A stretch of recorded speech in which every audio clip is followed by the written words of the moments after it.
ठाकुर जी ने अपने नाना जी उग्रसेन जी को राज्य गद्दी पर बिठाया। बंधुओं, भगवान कभी राजा नहीं बने, ना तो मथुरा के राजा बने ना द्वारिका के राजा बने। ठाकुर जी ने सदा राज्य गद्दी पर उग्रसेन को ही बैठाया। कंस के पिताजी, उनका राज्य तिलक किया, मुकुट पधरा दिया, परंतु सब लोग मानते राजा ठाकुर जी को ही थे, राजा धीराज ठाकुर जी को ही कहते, पर सिंहासन पर नाना जी को बैठाया।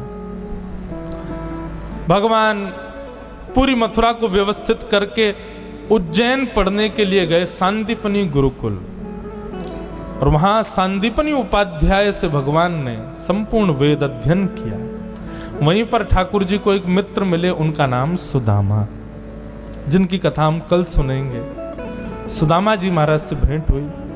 ठाकुर जी लौट करके वापस आए, भगवान का मुंडन हो गया था विद्यालय में, चौड़ी चोटी रखी ठाकुर जी ने, बढ़िया लंबी शिखा ठाकुर जी ने धारण की। लौट करके आए, ठाकुर जी अब राजकुमार हैं मथुरा के। ठाकुर जी के चेहरे पर वो नूर नहीं है, वो प्रसन्नता नहीं है। क्यों? ब्रज की बड़ी याद आती है। अपने कक्ष की खिड़की में से केवल वृंदावन को देखते रहते हैं ठाकुर जी। परसों की कह के गए, बरसों हो गए, वृंदावन नहीं गए। आज ठाकुर जी बहुत याद कर रहे थे, और आज ही देवकी मैया ने मन में विचार कियो, मेरो लाला इतना बड़ा होगा, आज तक अपने हाथ से भोजन नहीं पवायो, आज मैं अपने हाथ से पवाऊंगी। बलराम जी से पूछा, लाला को कहा पसंद है, जल्दी बता। बोले मैया लाला को तो एक ही चीज पसंद है। बोले कहा?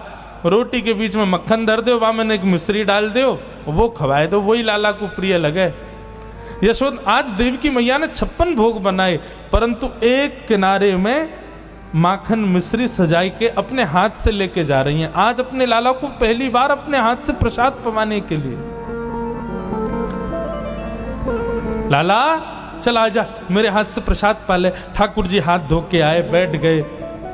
देवकी मैया को पूर्ण प्रेम देना चाह रहे हैं ठाकुर जी। देवकी मैया ने जैसे ही थाल सामने रखा, थाल में ठाकुर जी देख रहे हैं कौन कौन सी सब्जी बनी है। अच्छा मैया तेने बनाई? जैसे ही ठाकुर जी की दृष्टि पड़ी माखन पे, नेत्र बंद हो गए। यशोदा मैया की याद फिर आने लगी ठाकुर जी को, अश्रु गिरने लगे। देवकी मैया अपने हाथ में कवल लेके बैठी, बोले लाला मुंह खोल, खवाऊं तो को। ठाकुर जी इतने रोए, रो करके दौड़े और बलराम जी से जाकर के लिपट गए। बलराम जी भी रोने लगे, ठाकुर जी भी रोने लगे, देवकी मैया भी रोने लगी। वसुदेव जी से जाके बोली, देखो ना, समझाओ कृष्ण को, बहुत रोता है। तब वसुदेव जी ने कहा, हमारो इतना अधिकार ना है, हम तो जाने भी ना है कन्हैया को कहा अच्छो लगे कहा बुरो लगे। अगर कन्हैया को सखा उद्धव जाके समझाएगा तो शायद मान जाए। वसुदेव जी ने उद्धव जी से कहा, तुम कृष्ण को समझाओ ना, बहुत रोता है। उद्धव जी महाराज कौन है बंधुओं? बृहस्पति के शिष्य हैं, बुद्धि में बहुत प्रबल हैं, ज्ञानी नाम अग्रगण्यम, यदि कह दिया जाए तो कोई अतिशयोक्ति नहीं। वृष्णी नाम प्रवरो मंत्री कृष्णस्य दयितः सखा, शिष्यो बृहस्पतिर साक्षात उद्धवो बुद्धि सत्तमा। बहुत विद्वान है उद्धव जी। उद्धव जी गए, ठाकुर जी को कक्ष में लेके अंदर से किवाड़ बंद की। ये परब्रह्म है। पूरे विश्व को ठाकुर जी आप सिखाते हैं कि चीज से डी अटैच होना सीखो, व्यक्ति किसी चीज में आसक्ति मत रखो, किसी वस्तु से आसक्त मत हो। और ये परब्रह्म की दशा देख रहा हूं मैं, जिसकी भ्रगुटी पर तीनों लोग नाचते हैं, आज वो उन गंवार ब्रजवासियों के लिए रो रहा है।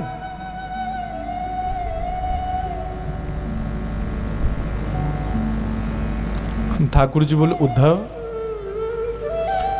तुमने कभी प्रेम देखा है अपने जीवन में? उद्धव बोले, अभी अवकाश नहीं मिला, पढ़ने से फुर्सत नहीं मिली, बृहस्पति के यहाँ इतने समय पढ़ता रहा, इन सब चीजों के लिए मुझ पर समय नहीं और ना मैं करना चाहता। भगवान बोले, तो फिर नहीं समझ पाओगे। आसक्ति अलग बात है उद्धव, आसक्ति होती तो वृंदावन दूर नहीं है यहां से, मैं सुबह जाके शाम को आ सकता हूं। आसक्ति होती तो ब्रजवासियों के लिए भी मथुरा दूर नहीं है। वो दिन में 4 बार मुझसे मिलने आ सकते हैं। ये आसक्ति नहीं है, ये प्रेम है। यहां मिलने की भी इच्छा नहीं है, पर स्मृति है। ये आसक्ति नहीं है। उद्धव बड़ी बड़ी बातें करने लगा तो भगवान बोले सुन इधर आ, तुम जाके ये सब जो मुझे समझा रहे हो ये ब्रजवासियों को समझा दोगे? उद्धव बोला ऐसा समझाऊंगा जीवन में याद नहीं करेंगे आपको। भगवान बोले तो फिर ठीक है जाओ। और सुन इधर आ, अपना मोर पंख निकाल के उद्धव के मुकुट में लगा दिया, अपना पटका उतार करके उद्धव को पहना दिया, और चंदन का इत्र जो ठाकुर जी लगाते हैं वो उद्धव को लगा दिया। अब जाओ। बोले ये सब क्यों? बोले क्योंकि इसके बगैर तुम गए ना तो ब्रजवासी तुझे देखेंगे भी नहीं, इसके साथ जा वृंदावन। उद्धव जी महाराज कह के गए। भगवान बोले कब आएगा उद्धव? बोले शाम तक आ जाऊंगा। वो ठीक है, मिलते हैं फिर शाम को। 6 महीना बाद लौट के आया उद्धव। 6 महीना तक भूल गया कि मैं वृंदावन में हूं। इसी को उद्धव गोपी संवाद कहते हैं। प्रेम की चरमोत्कृष्ट स्थिति है उद्धव गोपी संवाद। उद्धव जी वृंदावन गए। वृंदावन की स्थिति बंधुओं पता है क्या है? हर दिन, जिस दिन से ठाकुर जी गए, हर दिन ब्रजवासी मथुरा के रास्ते को घेर के बैठ जाते हैं और प्रतीक्षा करते हैं कन्हैया आ रहे होगो, हमारो लाला आ रहे होगो, कृष्ण आ रहे होगो। सुबह से दोपहर, दोपहर से शाम, शाम से जैसी रात है जाए। रोते रोते नंद भवन जाते हैं और कहते हैं यशोदा तेरो लाला आज नहीं आयो, आज भी नहीं आयो। परसों की कह के गए हो, दारी को बरसों बीत गए अभी तक नहीं आयो। रोज का ये नियम है सब ब्रजवासियों का। बैठ जाते हैं मथुरा के मार्ग पर, लेकिन जाते नहीं है मथुरा। मथुरा से वृंदावन कितना दूर है? 6 किलोमीटर। 6 किलोमीटर। अहमदाबाद में तो एक मोहल्ले से दूसरा मोहल्ला, इतना दूर है मथुरा वृंदावन। लेकिन प्रेम,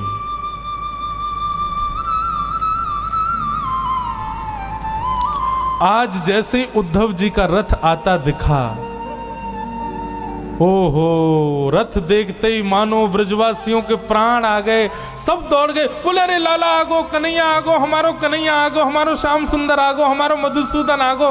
सब दौड़न लगे, बोले हम तो पहले ही जाके मिल लेंगे, लाला को गोदी में उठा लेंगे, लाला को हृदय से लगा लेंगे।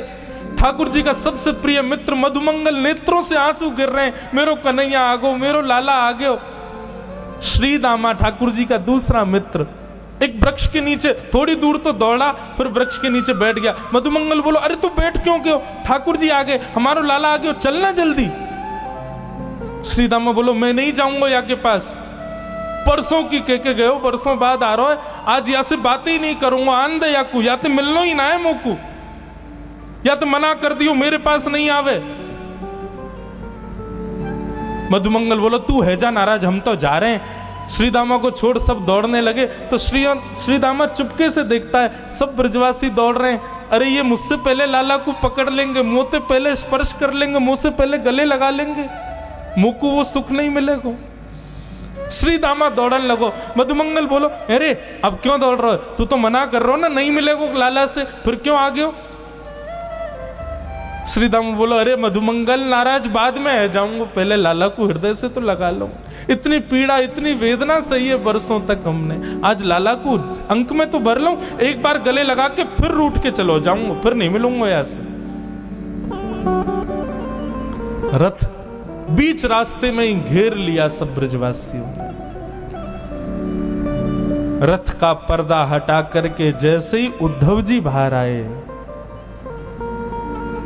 ब्रजवासियों ने उद्धव को देखा ही नहीं। ब्रजवासी सब अभी भी रथ के अंदर ही झांक रहे थे कि पर्दे के अभी ये कोई सेनापति आया है, कृष्ण अभी भीतर बैठे होंगे। सब उचक उचक के देख रहे थे। उद्धव जी बोले जय श्री कृष्ण। मधुमंगल श्री राम बोले हाँ भैया जय श्री कृष्ण, किनारे हटना तू, जल्दी खोल, लाला को बुला बाहर। उद्धव बोले और कोई नहीं है रथ में, मैं ही आया हूं, मैं कृष्ण का सखा हूं, मेरा नाम उद्धव है। श्री कृष्ण आप सबको बहुत स्मरण करते हैं, इसलिए उन्होंने मेरे द्वारा आप सबके लिए पत्र भेजा। स्मृति पत्र भेजा है। जैसे ही ब्रजवासियों ने सुना स्मृति पत्र भेजा है,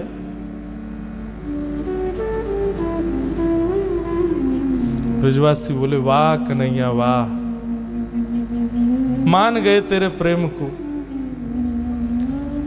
वर्षों तक आयो नहीं, परसों को वादो करके, वर्षों बाद याद आई तो सखा भेज दियो स्मृति पत्र के संग।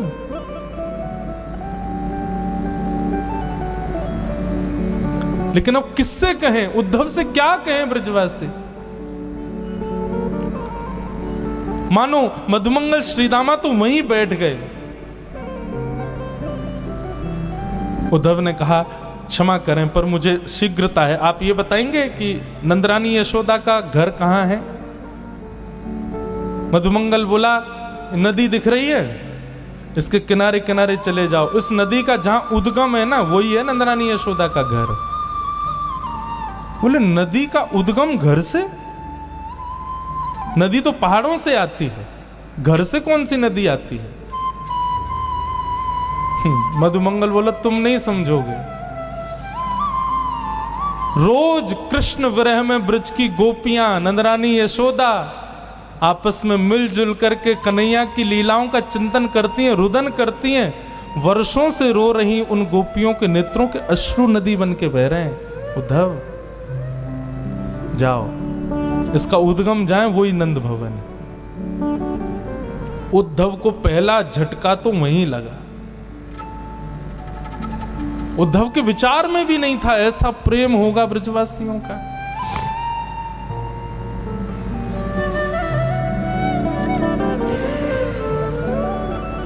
उद्धव जी महाराज गए, यशोदा मैया से मिले, नंद बाबा से मिले। स्थिति वर्णित की नहीं है।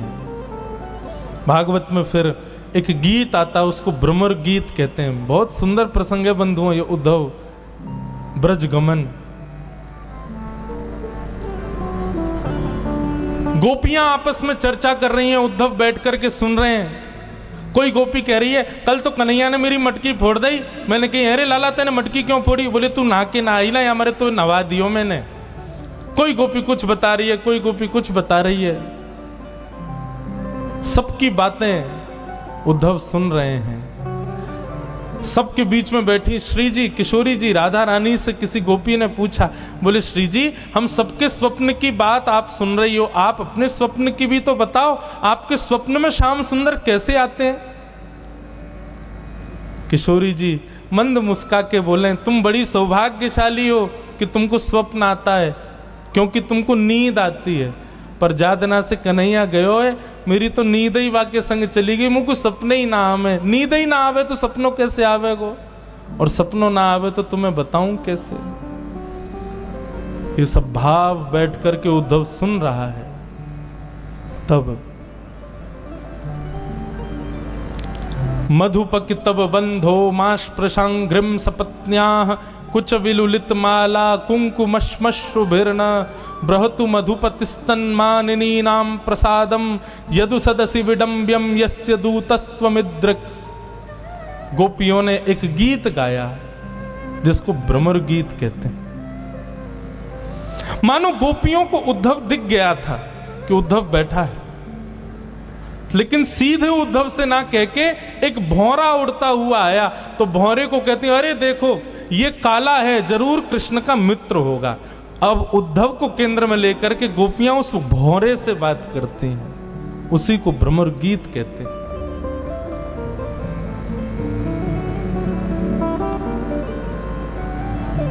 उद्धव जी महाराज गोपियों के चरणों में बैठ करके उनकी प्रेम की चर्चाएं सुन रहे हैं। सुनते सुनते सुनते सुनते 6 महीने बीत गए उद्धव जी को वृंदावन में। और 6 महीने बाद जब स्थिति ये हो गई कि उद्धव जी स्वयं को भी गोपी मानने लगे, स्वयं भी कृष्ण विरह में रुदन करने लगे, स्वयं भी कृष्ण विरह आतुर होकर के गलियों में विचरण करने लगे, तब उद्धव जी को याद आया कि अरे मैं गोपी नहीं हूं, मैं उद्धव हूं। दौड़े मथुरा की ओर। भगवान के कक्ष में पहुंच गए, हाथ पकड़ लिया। उद्धव जी की दशा बिल्कुल बिगड़ चुकी थी। उद्धव जी ने हाथ पकड़ा, बोले चलो मेरे साथ। भगवान बोले उद्धव तू तो शाम को आ रहा था भाई, 6 महीना बाद लौट के आया है, क्या हुआ? ब्रज में सब ठीक है ना? तू तो कह रहा था ब्रजवासियों को बड़ी शिक्षा दे के आऊंगा, भूल जाएंगे आपको, ऐसा ऐसा बड़ी बड़ी बातें, क्या रहेगा, कहां गया सब? उद्धव घुटनों पे गिर गया, रोने लगा, बोले नाथ क्षमा कर दो, मैंने ज्ञान से श्रेष्ठ कभी किसी को नहीं माना, पर आज मैंने समझा कि जीवन का उद्देश्य तो ये प्रेम है जो ब्रजवासी आपसे करते हैं नाथ। मैं आपसे हाथ जोड़ के प्रार्थना करता हूं, भीख मांगता हूं, मुझे बस एक बात दे दो, एक वचन दे दो। ठाकुर जी बोले क्या चाहिए बता? आप ब्रज से बाहर मत जाओ, नहीं है जरूरत महाभारत युद्ध की, नहीं है जरूरत गीता ज्ञान की, आप कहीं मत जाओ, आप ब्रज में रहो। इन ब्रजवासियों को छोड़ने को आपका अधिकार नहीं है ठाकुर जी, मर जाएंगे आपके विरह में। ये वचन दे दो मुझको, बस आप मत जाओ कहीं, मैं संभाल लूंगा सब, आप रहो वहीं पे। देवकी को मैं संभालूंगा, वसुदेव जी को मैं संभालूंगा, पूरी द्वारिका नगरी मैं बसाऊंगा, सब कार्य आपके जो है सब मैं करूंगा, पर आप इन ब्रजवासियों के पास रहो, आप इनसे दूर मत जाओ। ठाकुर जी ने हृदय से लगा लिया, कस लिया उद्धव को। बोले उद्धव तुझे पता है मैंने तुझे वृंदावन क्यों भेजा? क्योंकि तू ज्ञानी तो बहुत है लेकिन प्रेमी नहीं था, अब तू प्रेमी हो गया। सुन, नेत्र बंद कर। उद्धव जी ने नेत्र बंद किए, वो बोले अब खोल के देख।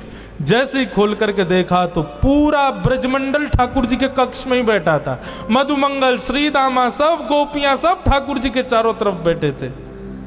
उद्धव बोला ये सब क्या हो रहा है नाथ? ठाकुर जी बोले ये सब मुझसे दूर कभी नहीं रहते उद्धव, ब्रज सदा मुझ में बसता है और मैं सदा ब्रज में ही बसता हूं, हम कभी अलग नहीं होते। मुझे क्यों भेजा फिर ब्रज? ठाकुर जी बोले केवल प्रेम सिखाने के लिए, क्योंकि आगे की यात्रा में तू मेरे साथ रहने वाला है, तू ज्ञानी तो बहुत है, प्रेमी नहीं है, इसलिए प्रेम पढ़ाने के लिए। बंधुओं, लोग अर्जुन और उद्धव में यदि मुझसे पूछें कि भगवान का प्रिय कौन? उद्धव। अर्जुन को तो भगवान ने पढ़ाया था महाभारत में, लेकिन उद्धव की ट्यूशन टीचर तो हमारी श्री राधा रानी है, हमारी ब्रज की गोपियां, उन्होंने पढ़ाया, ब्रजवासियों ने सिखाया उद्धव को। अद्भुत है उद्धव।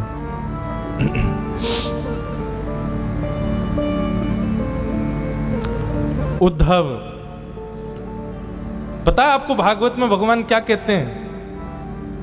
उद्धव के विषय में भगवान कहते हैं वो मैं ही हूं, वो मुझसे अलग नहीं है। यदि कभी तुमको उद्धव मिल जाए तो यही समझना श्री कृष्ण है, उसको प्रणाम कर लेना। और ये बात कब लागू हुई? जब उद्धव ब्रज चला गया, वृंदावन चला गया।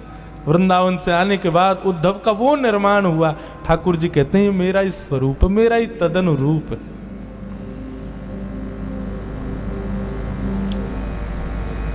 उद्धव जी महाराज यमुना जी के तट पर गए और अपना आंचल अपने वस्त्र के पल्लू को फैला करके उद्धव जी महाराज विधाता से कहते हैं कि शाम हो चरण रेणुज श्याम हम श्याम, वृंदावने किमपि गुलमलतोषधीणा। हे विधाता, आप पूरी सृष्टि को बनाते हो, आप सबके कर्म के अनुसार उसको दूसरा जन्म देते हो। ये उद्धव आपसे प्रार्थना करना चाहता है, मेरे सत्कर्मों के फलीभूत यदि आप मुझे पुनर्जन्म देना चाहते हो, मेरी एक ही इच्छा है, मेरा जप, नियम, तप, साधन, भजन, सबसे मुझे एक ही वरदान चाहिए कि मुझे अगला जन्म इस वृंदावन में देना। और एक और बात, मुझे मानव मत बनाना, एक वृक्ष बनाना, और वो वृक्ष भी कोई बहुत वृहद बड़ा नहीं, छोटा सा कोई पौधा मुझे बना देना, ताकि जब जब भी हवा चले इन ब्रजवासियों की, इन प्रेमी गोपिकाओं की चरण रज उड़ उड़ करके मुझे सनाती रहे, मैं सदा उस ब्रजरज में तल्लीन रहूं नाथ, बस यही मेरी प्रार्थना है। ये स्थिति उद्धव की।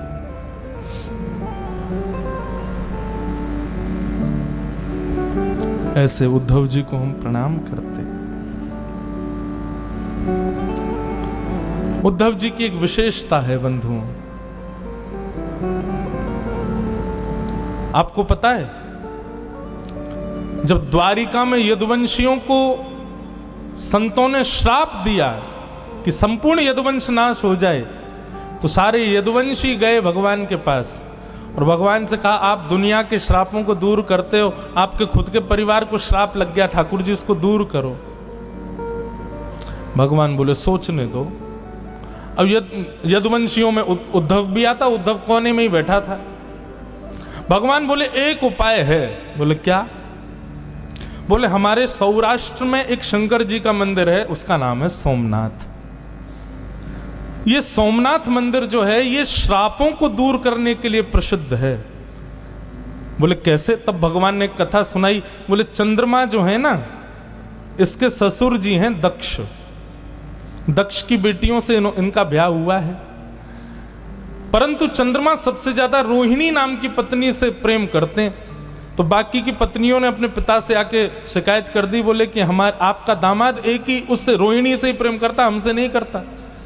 दक्ष प्रजापति ने श्राप दे दिया, बोले कि तुम बहुत अपने रूप का अभिमान करते हो, जाओ तुम अपने रूप से विहीन हो जाओ।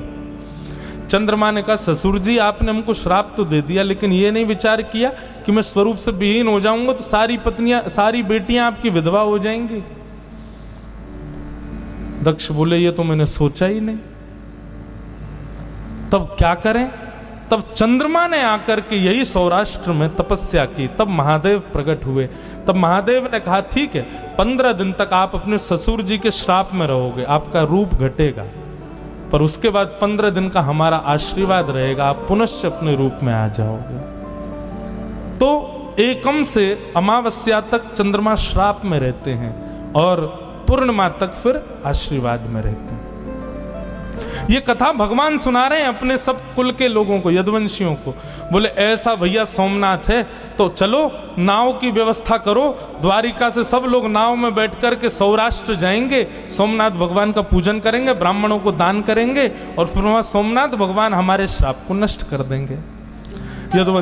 यदुवंशी नाचने लगे, जय हो आनंद आ गए, जय हो बालकृष्ण की जय, द्वारिकाधीश की जय, हमारा श्राप दूर हो जाएगा। उद्धव भगवान को देख रहा था तिरछी नजर से। भगवान बोले क्या बात है? बोले इनको सबको जाने दो फिर बताऊंगा आपको। जब सब चले गए तब उद्धव बोला मैंने बहुत चतुर देखे लेकिन आप जैसा चतुर नहीं देखा मैंने। भगवान बोले क्या हो गया? बोले भगवान बहुत विद्वान है उद्धव। उद्धव बोले ये श्राप लगना, मोक्ष मिलना, पाप होना, पुण्य होना, सूतक लगना, पातक होना, ये सब वहां होता है जो ब्रह्मा ने सृष्टि बनाई है। ब्रह्मा की बनाई हुई पृथ्वी पर ये सब चीजें लागू होती हैं। और आपकी जो द्वारिका नगरी है ना, इसको विश्वकर्मा ने बनाया है, ये ब्रह्मा के द्वारा बनाई हुई नगरी नहीं है, इसलिए यहां किसी को श्राप नहीं लगता। भगवान तुरंत उठे, उद्धव का मुंह बंद के बोले चुप, बिल्कुल शांत, ये बात यहां से बाहर नहीं जानी चाहिए। बोले ठाकुर जी आप जबरदस्ती यदुवंशियों को लेकर के जा रहे हो ताकि सौराष्ट्र में जैसे ही वो नाव से उतरे और ब्रह्मा के द्वारा बनाई गई पृथ्वी पर पैर रखेंगे, पैर रखते ही उनको सबको श्राप लग जाएगा। अभी तक किसी को श्राप लगा नहीं है, आप लगवाने के लिए लेके जा रहे हो उनको, ऐसा क्यों कर रहे हो? तो भगवान बोले इसीलिए मुझे तू बहुत प्रिय है, क्योंकि तू सब जानता है, बहुत विद्वान है उद्धव।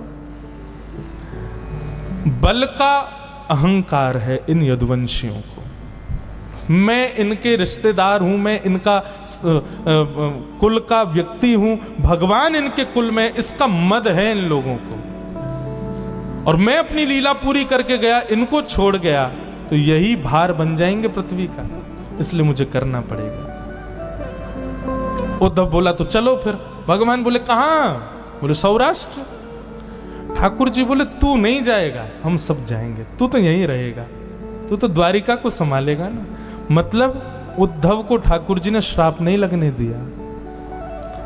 और जब भगवान श्राप लगवा करके वापस आए, सब यदुवंशी आपस में लड़ झगड़ करके मर गए, तब भगवान ने उद्धव को भागवत धर्म का ज्ञान दिया और तब अपनी पादुकाएं प्रदान कर दी। बोले उद्धव